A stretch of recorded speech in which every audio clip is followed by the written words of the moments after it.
Hello everyone, आप सभी को नमस्कार। आशा करता हूँ आप सभी स्वस्थ हैं, मस्त हैं और अपनी पढ़ाई में पूरी तरह से मशगूल हैं और व्यस्त हैं। आप सभी को नए वर्ष की हार्दिक शुभकामनाएं। आशा करता हूँ कि ईश्वर के ग्रेस से आप इस वर्ष अनेक ऊंचाइयां छुएं। आपका स्वास्थ्य अच्छा हो, आपके घर वालों का स्वास्थ्य अच्छा हो और आपके आसपास का माहौल बढ़िया हो, ताकि आप अच्छे से पढ़ाई कर पाएं और एग्जाम में अच्छा करें। इस वीडियो में बात करूंगा कि आखिर 2025 क्यों है खास। मैथमेटिकल पर्सपेक्टिव से 2025 क्यों खास है और इसके थ्रू हम कुछ कॉन्सेप्ट का भी रिवीजन करेंगे इस नंबर 2025 का इस्तेमाल करते हुए। वीडियो को अंत तक जरूर देखिएगा, कुछ ना कुछ आप सीख के ही जाएंगे। तो सबसे पहले तो 2025 जो संख्या है वो एक परफेक्ट स्क्वायर है। 45 का स्क्वायर होता है 2025। तो ये एक परफेक्ट स्क्वायर नंबर है। अब आपको अगर परफेक्ट स्क्वायर नंबर में खास बात क्या है, देखो अगर वर्षों के हिसाब से देखें तो इसके पहले जो वर्ष परफेक्ट स्क्वायर था वो था 44 का स्क्वायर, जो कि था 1936। यानी जो कोई 1936 में पैदा हुआ था वो आज की डेट में अगर आप सोचिए तो वो आपका काफी वर्ष का हो चुका होगा। ठीक है, क्योंकि मामला जो है अगर आप गौर से देखें यहाँ पर, यहाँ से यहाँ तक आने में काफी वर्ष लगे होंगे, उसमें बहुत सारे लोग अब जीवित ही नहीं होंगे। और इसके बाद की जो मजेदार बात है वो ये है कि अगला जो परफेक्ट स्क्वायर ईयर आएगा वो आएगा 46 का स्क्वायर। और 46 के स्क्वायर की अगर हम चर्चा करेंगे तो काफी दुख होगा हमें ये जान के कि वो सन 2116 में आएगा। और सन 2116 में हम में से शायद ही कोई जीवित रहेगा। ठीक है, शायद इसलिए बोल रहा हूँ कि आप मन ही मन खुश रहे। ठीक है, पर हम सभी जानते हैं कि 2116 तक तो हम कहाँ होंगे हमें खुद नहीं मालूम है। तो 1936 के कुछ व्यक्ति जो अभी जिंदा होंगे वो शायद दूसरा अपने जीवन काल में परफेक्ट स्क्वायर ईयर देख रहे होंगे। बट हम लोग जब बॉर्न हुए हैं तो हमें इसके बाद वाला परफेक्ट स्क्वायर ईयर देखने को नहीं मिलेगा, इसलिए ये एक यूनिक वर्ष है जो परफेक्ट स्क्वायर है, जो हम अपने जीवन काल में देख पा रहे हैं। एक और मजेदार पैटर्न है कि 2025 जो है, जो कि 45 का स्क्वायर है, ये पहले 9 जो हमारे नेचुरल नंबर्स हैं उनके क्यूब के बराबर होता है। तो अब चूंकि 2025 का इतना यूफोरिया है तो ये जानने से फायदा क्या होगा कि आपको अब याद रहेगा कि 1 क्यूब से लेके 9 क्यूब तक का टोटल 2025 होता है। कई बार इसका यूनिट डिजिट एग्जाम में पूछ लेता है तो पता चल गया कि वो 5 है, राइट। साथ ही साथ 2025 को हम 3 स्क्वायर्स के सम में ब्रेक कर सकते हैं। आप मेंटली भी सोचें तो ये 1600 प्लस 400 प्लस 25। 1600 हमारा 40 का स्क्वायर है, 400 हमारा 20 का स्क्वायर है और 25 हमारा 5 का स्क्वायर है। हम इसको दो स्क्वायर्स के सम के रूप में भी व्यक्त कर सकते हैं। 27 स्क्वायर प्लस 36 स्क्वायर, इसको पता करना बहुत आसान है। अगर मैं 2025 को देखूं और मैं 25 इसमें से हटा लूं तो ये बनेगा आपका 25 इंटू 81। तो 25 इंटू 81 से बेसिकली अगर आप गौर से देखें तो हमें मिलता है 2025, राइट। अब अगर मुझे सम क्रिएट करना है कि ये किन दो नंबर्स का, ये इसका इस्तेमाल जो है 25 इंटू 81 का मैं भी करूंगा फैक्टराइजेशन में। मतलब मैं अभी आपको ये दिखा रहा हूँ कि इवन ये 5 स्क्वायर इंटू 9 स्क्वायर में भी दो प्रोडक्ट स्क्वायर नंबर्स के प्रोडक्ट में भी हम इसको व्यक्त कर सकते हैं, क्योंकि 45 फर्दर क्लासीफाई हो सकता है। आपका ये 15 स्क्वायर इंटू 3 स्क्वायर में भी ब्रेक हो सकता है। लेकिन सम के केस में ये 27 स्क्वायर प्लस 36 स्क्वायर के बराबर है। अगर आपको वेरीफाई करना है तो कुछ नहीं करना है, 9 स्क्वायर आप कॉमन ले लो तो यहाँ से मिलेगा 3 स्क्वायर प्लस 4 स्क्वायर। और 3 स्क्वायर प्लस 4 स्क्वायर 5 स्क्वायर के बराबर होता है। तो वो अल्टीमेटली 9 स्क्वायर इंटू 5 स्क्वायर हो गया, जो कि 45 का स्क्वायर हो गया। ये बात भी हो गई सही।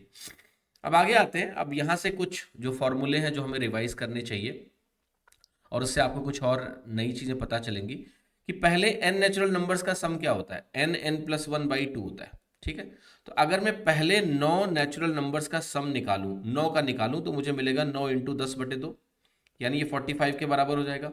तो पहले 9 नंबरों का टोटल 45 होता है।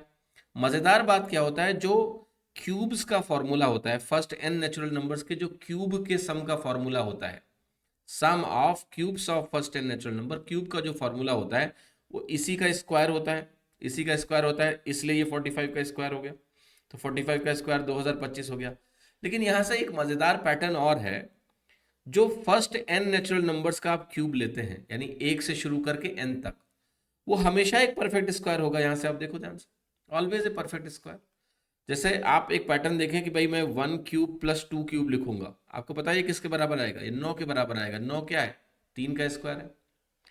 अगर मैं 1 cube plus 2 cube plus 3 cube लिखूं तो ये किसके बराबर है? ये 27 प्लस 8, मैं 3 का क्यूब 27 लिखूंगा, 2 का क्यूब 8 लिखूंगा, 1 का क्यूब 1 लिखूंगा, 36 के बराबर है। 6 का स्क्वायर है या नहीं है?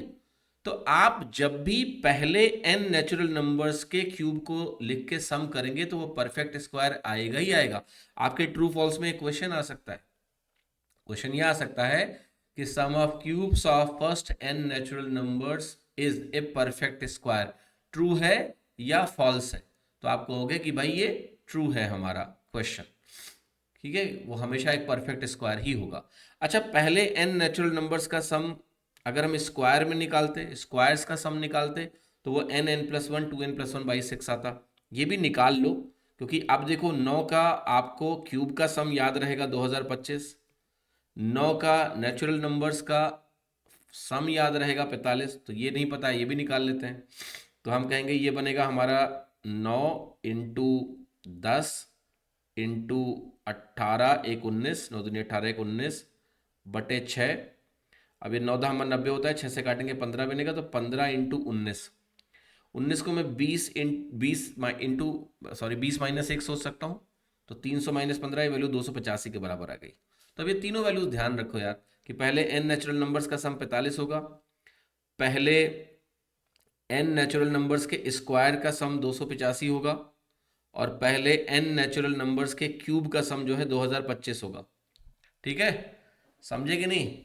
तो ये तीन चीजें आपको ध्यान रहनी चाहिए। अब आगे आते हैं, अब बात करते हैं 2025 के फैक्टर्स की। ये बहुत इंटरेस्टिंग है।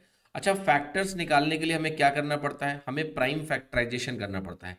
प्राइम फैक्टराइजेशन क्या होता है? 2025 जो नंबर है, इसको आपको अभी मैंने लिख के दिखाया था थोड़ी देर पहले, कि अगर मैं इसको 25 से भाग दूंगा तो ये 25 इंटू 81 बनेगा। ठीक है, क्योंकि 25 इंटू 80 2000 होता है, और 25 इंटू 1 25 होता है, यानी 2025। अब इसको अगर आप फर्दर फैक्टराइज करोगे तो 81 जो है ये 3 का पावर 4 कहलाता है, और जो 25 हमारा नंबर है ये 5 का स्क्वायर कहलाता है। तो प्राइम फैक्टराइजेशन में क्या होता है कि हम बेस में सिर्फ प्राइम नंबर लिखते हैं और उसकी पावर में जो भी आ रही है लिख देते हैं। अब आप इसको ऑर्डर में लिख लो, 3 की पावर 4 को पहले लिख लो और 5 स्क्वायर को बाद में रख दो। तो ये हमारा हुआ प्राइम फैक्टराइजेशन 2025 का। अब इसके बेसिस पे हम बहुत सारी जानकारियां निकाल सकते हैं। जैसे हमने फिर से लिख देता हूं कि 2025 की जो वैल्यू है ये हमारी आई 3 की पावर 4 इंटू 5 स्क्वायर। अब जो सम ऑफ नंबर ऑफ फैक्टर्स जब भी हमें निकालना हो, नंबर ऑफ फैक्टर्स का मतलब होता है टोटल नंबर ऑफ फैक्टर्स, चाहे मैं नंबर ऑफ फैक्टर्स लिखूं चाहे मैं टोटल नंबर ऑफ फैक्टर्स लिखूं, एक ही बात होती है। तो इसका फॉर्मूला सिंपल सा होता है कि भाई जितने भी प्राइम नंबर आपको यहां मिले, जैसे यहां एक प्राइम नंबर मिला 3 और एक 5, अब इसको भूल जाओ। अब इसकी पावर में जो वैल्यूज हैं 4 और 2, यहां मैं 4 लिखूंगा पर 4 प्लस 1 लिखूंगा, यहां मैं 2 लिखूंगा, यहां मैं ब्रैकेट में अगले ब्रैकेट में 2 प्लस 1 लिखूंगा। तो टोटल नंबर ऑफ फैक्टर्स हमारे बन गए 5 इंटू 3 यानी 15 के बराबर। कितने बन गए? 15 के बराबर हो गए। ठीक है, अगर एक और प्राइम नंबर होता, मान लिया मेरे पास 7 भी किसी और संख्या में, मान लिया उसकी पावर 4 होता अगर, तो मैं एक ब्रैकेट और लगाता और लिखता 4 प्लस 1। ठीक है, तो ये तरीका होता है। तो इसको आप समझ सकते हैं कि ये यहां पर 15 क्यों आया। इस 15 आने के बाद अब मुझे आगे क्या करना है? मुझे नंबर ऑफ इवन फैक्टर्स निकालने हैं। अब बहुत मजेदार बात ये होती है कि जब भी मुझे नंबर ऑफ इवन फैक्टर्स निकालने हो तो भैया नंबर जब तक इवन नंबर नहीं होगा ना, कोई इवन फैक्टर नहीं आएगा। तो यहां नंबर ऑफ इवन फैक्टर हो गया 0। ऑड नंबर कभी भी किसी इवन नंबर से नहीं डिवाइड होगा, इसलिए नंबर ऑफ इवन फैक्टर 0 हो गए। तो नंबर ऑफ ऑड फैक्टर क्या हो गए? निकालने की जरूरत है क्या भाई? टोटल जो 15 फैक्टर्स हैं ये 15 के 15 ही ऑड फैक्टर आ गए, कोई इवन फैक्टर नहीं मिलेगा हमें इसमें, सारे ऑड फैक्टर हो गए। अच्छा, total number of prime factors जब आपसे पूछेगा तो आपको क्या करना होता है कि ये जो पावर में वैल्यूज है इनका टोटल करना होता है। तो 4 2 6 बन गया total number of prime factors, 4 and 2 6 हमारे हो गए total number of prime factors. तो यहाँ लिखिए total number of prime factor 6 हो गए। जब पूछेगा number of unique prime factor, तो यहां देखिए जब मैं 6 लिख रहा हूं तो इसमें जो डुप्लीकेसी है कि भाई 3 4 बार है, 5 2 बार है, तो मैंने 4 और 2 का टोटल करके यहां पर लिखा 6। लेकिन जब मैं यूनिक प्राइम फैक्टर की बात करूंगा तो ये जो 6 मैंने लिखा है, पता है क्या लिखा है? ऐसे सोचा है, 3 3 3 3, 4 बार 3 है और 2 बार 5 है। तो मैंने कहा भाई मेरे पास 6 प्राइम फैक्टर है टोटल। लेकिन जब मैं यूनिक प्राइम फैक्टर की बात करूंगा, सॉरी यहाँ 2 नहीं बोलना चाहिए बल्कि यहाँ 5 बोलना चाहिए मुझे, मैंने 2 गलती से बोल दिया कि 3 4 बार हो गया और 5 हमारा 2 बार हो गया क्योंकि पावर में 2 है। तो हमने कहा यहाँ टोटल मेरे पास 6 प्राइम फैक्टर हैं। लेकिन जब मैं यूनिक प्राइम फैक्टर की बात करूंगा तो मुझे 3 को एक ही बार लेना है, 5 को एक ही बार लेना है, मैं बार बार नहीं ले सकता हूं। इसलिए टोटल नंबर ऑफ जो यूनिक प्राइम फैक्टर्स होंगे वो यहाँ पर सिर्फ और सिर्फ हमारे कितने हैं? 2, यानी 2। ठीक है, इसके बाद हम आते हैं 2025 के लिए, सेम संख्या के लिए, क्योंकि आज सन 2025 की शुरुआत हुई है तो इसके अलावा हम किसी की बात करने वाले ही नहीं है। ये वैल्यू हमने अभी देखा कि 3 की पावर 4 इंटू 5 का स्क्वायर है। अब अगर हमसे सम ऑफ ऑल फैक्टर पूछा जाए तो कैसे निकाला जाता है? सम ऑफ ऑल फैक्टर निकालने के पहले सम ऑफ ऑल इवन फैक्टर्स को देखो।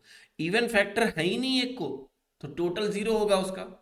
तो जो सम ऑफ ऑल फैक्टर होगा वही सम ऑफ ऑल ऑड फैक्टर्स होगा, एक ही बात है।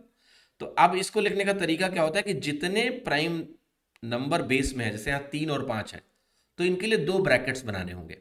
पहले ब्रैकेट में मैं 3 की पावर 0 से शुरू करूंगा और 3 की पावर 0 से शुरू करके मैं कहां तक जाऊंगा? 3 की पावर 4 तक। 3 की पावर 0, फिर 3 की पावर 1, फिर 3 की पावर 2 से लेकर मैं 3 की पावर 4 तक जाऊंगा। और यहां पर मैं 5 की पावर 0 से शुरू करूंगा और 5 की पावर 2 तक जाऊंगा कंजिक्यूटिवली। ये तरीका होता है। अब इनका प्रोडक्ट निकालने से सम ऑफ ऑल फैक्टर्स आ जाएगा। ठीक है, अब इसको कैलकुलेट करेंगे तो देखो ये 3 की पावर 0 1 है, 3 की पावर 1 3 है, 3 की पावर 2 9 बनेगा, 3 की पावर 3 जो बनेगा 27 बनेगा, और 3 की पावर 4 जो बनेगा वो 81 बनेगा। यहाँ 1 बनेगा, यहाँ 5 बनेगा और ये 25 बनेगा। अब ये जो वैल्यू है आपकी, राइट, यहाँ पर मैं नीचे लिखने जा रहा हूँ कि ये वैल्यू इसका टोटल करेंगे हम। तो 81 और 27 108 हो गया, 108 में 9 जोड़ेंगे 117 होगा, 117 में 3 जोड़ेंगे 120 आएगा, 120 में 1 जोड़ेंगे तो हमारा आएगा 121। तो ये हो गया 121 इंटू ये वैल्यू हो गई हमारी 31। अब मुझे इसका गुणा करना है, प्रोडक्ट निकालना है। तो मैं 121 को, इस 31 को 30 प्लस 1 सोच लेता हूं। तो 121 को अगर मैं 3 से गुणा करता तो 363 आता, 30 से गुणा करूंगा तो 3630 आएगा, एक जीरो लग गया। फिर 121 को मैं इस 1 से गुणा करूंगा तो ये 121 आएगा, तो ये वैल्यू हमारी हो गई 3751। तो टोटल नंबर ऑफ जो सम ऑफ ऑल फैक्टर्स आए ये आया 3751, और यही सम ऑफ ऑल फैक्टर भी हो गया 3751। सम ऑफ ऑल इवन फैक्टर्स यहां 0 होंगे क्योंकि इवन फैक्टर मेरे पास नहीं है। अब मैं पूछूंगा आपसे कि बताओ प्रोडक्ट ऑफ ऑल फैक्टर्स क्या होगा। तो देखो 2025 जो मेरा नंबर है, ये नंबर जो है इसका प्राइम फैक्टराइजेशन आपने लिख रखा है। अभी देखा 3 की पावर 4 इंटू 5 की पावर 2 था। तो यहां जो टोटल नंबर ऑफ फैक्टर्स अगर आप निकालोगे, जिसको मैं टी से डिनोट करूंगा, तो ये हमने देखा था 15 आया था। ठीक है, वो जो 4 है, 4 में 1 जोड़ेंगे 5 बनेगा, 2 में 1 जोड़ेंगे 3 बनेगा, प्रोडक्ट करेंगे 15 नंबर ऑफ फैक्टर्स आ जाएंगे। तो प्रोडक्ट ऑफ ऑल फैक्टर का फॉर्मूला ये होता है कि अगर मेरा नंबर n है और total number of factors t हैं, तो n की पावर t/2 हमारा प्रोडक्ट ऑफ ऑल फैक्टर्स होता है। तो ये वैल्यू अगर n की पावर t/2 होगा तो आप कहोगे कि n की वैल्यू मैं यहां पर रखूंगा वही 2025, और उसकी पावर मेरा नंबर क्या बनेगा 15/2।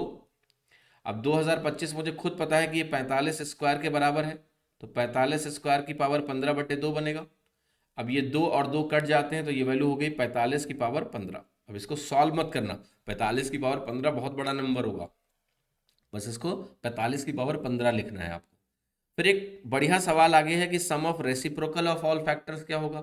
कभी भी अगर आपको sum of reciprocal of all factors निकालना हो तो इसका फॉर्मूला क्या लिखना है आपको, ये होगा sum of all factors divided by वो जो नंबर है n। बस sum of reciprocal of all factors, sum of all factors divided by number n।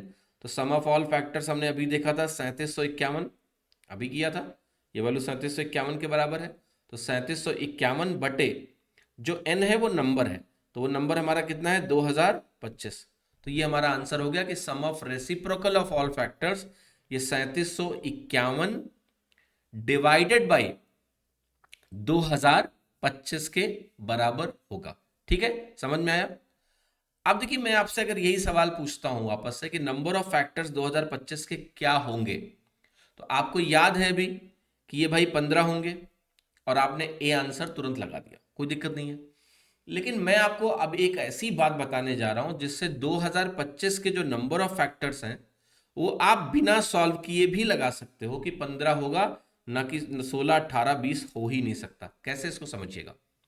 जब भी मुझे पता है कि 2025 एक परफेक्ट स्क्वायर है, तो परफेक्ट स्क्वायर का मतलब अभी आपने देखा कि 3 की पावर 4 इंटू 5 स्क्वायर बना। ठीक, जब हमने इसको जाकर टोटल नंबर ऑफ फैक्टर निकाले, तो यहां मैंने लिखा 4+1, यहां मैंने लिखा 2+1, जो कि हमारा बना 5 इंटू 3 यानी 15। अब इस प्रोसेस को मैं समझाता हूं।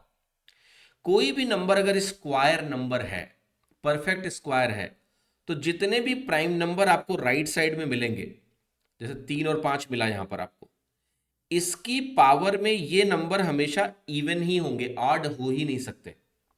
ध्यान रखिएगा, अगर कोई नंबर मेरे पास हो जो नंबर एक्स स्क्वायर टाइप का हो, और अगर मैं इसका प्राइम फैक्टराइजेशन करूंगा, तो जो भी 2, 3, 5 बनेंगे बेस में डॉट डॉट डॉट, इसकी पावर जब आप देखोगे तो ये भी एक इवन नंबर होगा। मैं इवन लिख देता हूं, ये भी इवन नंबर होगा। E2 होगा, ये भी एक इवन नंबर होगा। E3। इसको समझना क्यों होगा, क्योंकि अगर ये परफेक्ट स्क्वायर है तो आप सोचो कि मैं स्क्वायर रूट इधर भी ले लूं और मैं स्क्वायर रूट इधर भी ले लूं, तो इधर तो x बनेगा, परफेक्ट स्क्वायर तो x बाहर आएगा। और यहां अगर ये 2 की पावर इवन नहीं है, तो क्या अंडर रूट के अंदर बच जाएगा कुछ? यस, क्योंकि अगर मान लिया आपने कहा इवन इवन नंबर नहीं है तो पेयर नहीं बनेगा। तो मान लिया 2 की पावर 3 है, ऑड नंबर है, तब तो 2 की पावर 3 में 2 एक बाहर आ जाएगा 2 स्क्वायर से, लेकिन एक 2 छूट जाएगा, उससे ये परफेक्ट स्क्वायर रह ही नहीं सकता। इसलिए जो पावर में वैल्यूज है ना, इनका इवन होना मैंडेटरी है। अब अगर ऐसा है कि जो x मेरा नंबर है, जब एक्स स्क्वायर हमने कहा हमारा एक नंबर परफेक्ट स्क्वायर है, तो जब हम उस नंबर की बात करेंगे और उस नंबर का प्राइम फैक्टराइजेशन करेंगे, तो हमें यह समझ में आ गया कि वो नंबर अगर n है और उसका वो परफेक्ट स्क्वायर है, तो प्राइम फैक्टराइजेशन में हमें अब ये बात समझ में आ गई कि प्राइम फैक्टराइजेशन में उस नंबर के 2, 3, 5 जितने भी बेस में प्राइम नंबर्स आएंगे, उनकी पावर में कोई ना कोई इवन नंबर ही होगा। तो अगर हम टोटल नंबर ऑफ फैक्टर्स निकालने जाएंगे तो हम करेंगे क्या? पहला ब्रैकेट बनाएंगे, उसमें लिखेंगे इवन +1, दूसरा ब्रैकेट बनाएंगे, उसमें लिखेंगे इवन +1, तीसरा ब्रैकेट बनाएंगे, उसमें लिखेंगे इवन +1, डॉट डॉट डॉट। ये हो गया odd into odd into odd, यानी सारे ब्रैकेट से जो वैल्यूज आएंगी वो ऑड नंबर्स आएंगी, और सारे ऑड नंबर्स का प्रोडक्ट हमेशा ऑड नंबर ही होता है। मैं आपको अब एक बहुत इंपॉर्टेंट बात बताने जा रहा हूं कि एक नंबर अगर परफेक्ट स्क्वायर है तो उसके जो टोटल नंबर ऑफ फैक्टर्स होंगे वो ऑड ही होंगे, ये ध्यान रखना। और अगर एक नंबर कोई नॉन परफेक्ट स्क्वायर होगा, तो मतलब कोई ना कोई ऐसा पावर होगा, एक नॉन परफेक्ट स्क्वायर होने का मतलब है कोई ना कोई एक ऐसा पावर है जो ऑड बनेगा, और ऑड बनने से उसके करस्पॉन्डिंग वाला ब्रैकेट एक जुड़ के इवन हो जाएगा। और प्रोडक्ट में जब भी एक भी इवन नंबर कहीं भी आ जाए तो वो प्रोडक्ट इवन नंबर हो जाता है, यानी उसके फैक्टर क्या होंगे? इवन हो जाएंगे। यानी एक नंबर अगर परफेक्ट स्क्वायर होगा तो उसके total number of factors odd ही होंगे। अब ये सवाल पढ़ो, नंबर ऑफ फैक्टर्स 2025 के कितने होंगे? आपका हो गया ऑड नंबर होगा, क्योंकि ये परफेक्ट स्क्वायर है। और टोटल नंबर ऑफ फैक्टर्स अगर ऑड नंबर होगा तो 16, 18, 20 नहीं हो सकता है, यानी आंसर सिर्फ ए ही होगा। तो ये अगर 3 ऑप्शन ऐसे मिल जाएंगे तो हम आंसर लगा पाएंगे। अब दो की लर्निंग क्या है, ये कि टोटल नंबर ऑफ फैक्टर्स एक परफेक्ट स्क्वायर नंबर के हमेशा ऑड नंबर्स होता है। जो टोटल नंबर ऑफ फैक्टर्स आप टी निकालोगे तो ऑड नंबर मिलेगा। और टोटल नंबर ऑफ फैक्टर एक नॉन परफेक्ट स्क्वायर नंबर अगर आपके पास है तो वो हमेशा एक इवन नंबर होगा। ये आपको एग्जाम में ऑप्शन एलिमिनेशन में बहुत हेल्प करेगा, तो इस बात को बहुत अच्छे से आप सभी लोग समझ लीजिए, बहुत हेल्प करने वाला है आपके एग्जाम में। तो ये था नंबर 2025 के बारे में कुछ खास बातें, और इसके थ्रू मैंने आपको कुछ सिखाने की कोशिश करी है। जरूर बताइएगा कमेंट में कैसा लगा आपको ये वीडियो। साथ ही साथ मैं आशा करता हूं कि आप मैथ्स की DPQ यानी डेली प्रैक्टिस क्वेश्चन की सीरीज को फॉलो कर रहे हैं। अगर आप इस सीरीज को फॉलो करेंगे तो आपकी कैलकुलेशन होगी लाजवाब, आपके कॉन्सेप्ट होंगे लाजवाब और आप होंगे लाजवाब, क्योंकि एग्जाम में हर सवाल आप फोड़ के आएंगे। ये सीरीज मंडे वेडनेसडे फ्राइडे को सुबह 11 बजे हमारी इसी एग्जामो यूट्यूब चैनल पर चलती है। चैनल को भी सब्सक्राइब कर लो और इस सीरीज को 100% जरूर फॉलो करिए, ठीक है। आज ही डीपीक्यू नंबर 40 अपलोड हुआ है सुबह 11 बजे। तो हर मंडे वेडनेसडे फ्राइडे को 11 बजे एक वीडियो आता ही आता है, इसको जरूर फॉलो करिए मैथ्स का। इतने अच्छे फीडबैक आपने डीपीक्यू को दिए हैं कि मजा आ गया है बिल्कुल पढ़ के, कि आपको कितना फायदा हो रहा है। I am very happy. और आपको ये कंटेंट लगातार मिलता रहेगा। और चूंकि आपको मैथ्स की डीपीक्यू इतनी पसंद आई है, तो आपके सुझावों का ख्याल रखते हुए हम जल्दी ही जीके जीएस की डीपीक्यू भी स्टार्ट कर रहे हैं इसी चैनल पर। जल्दी शुरू हो जाएगी। मैं एग्जैक्ट डेट अनाउंस कर दूंगा 1-2 दिनों में कि कब से ये डीपीक्यू शुरू होगी और क्या उसका शेड्यूल होगा। तो ये आपके एग्जाम तक लगातार चलती रहेगी, प्रैक्टिस लगातार चलेगी। DPQ is all about practice. अगर आप अच्छी प्रैक्टिस करेंगे तो एग्जाम में आप बहुत बहुत बहुत अच्छा करेंगे। तो फिर से नववर्ष की बहुत बहुत शुभकामनाएं। आप सभी का बहुत बहुत धन्यवाद। जुड़े रहिए एग्जामो यूट्यूब चैनल पर और अपनी लर्निंग को बनाइए जबरदस्त। Thank you so much.